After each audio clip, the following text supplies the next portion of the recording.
ကိုကိုတန်ဖိုးထားတဲ့သူအနာမှာနေခွင့်ရတယ်ဆိုတာ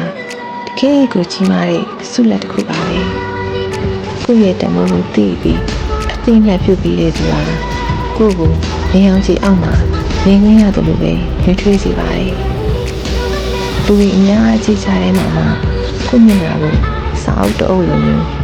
ညှိချက်ချိုက်ဖတ်တတ်တဲ့သူဟာကိုကိုတန်ဖိုးထားတဲ့သူပါတကလေးတွေးထားတဲ့တာ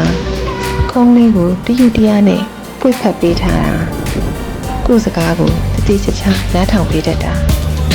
ကိုဝမ်းနဲ့အားငယ်တဲ့အခါခုံးကလေးထိုးပေးထားတတ်တာကိုအစမပြေလားလို့တတိတရားမေးတတ်တာဈေးရတဲ့အခါလေးပြေလေးကုံလုံးကိုတဲ့ပိုးပေးတတ်တာဒါတွေအားလုံးကတမုန်းထားတဲ့သူတွေရဲ့အပြုအမူတွေပဲဖြစ်တယ်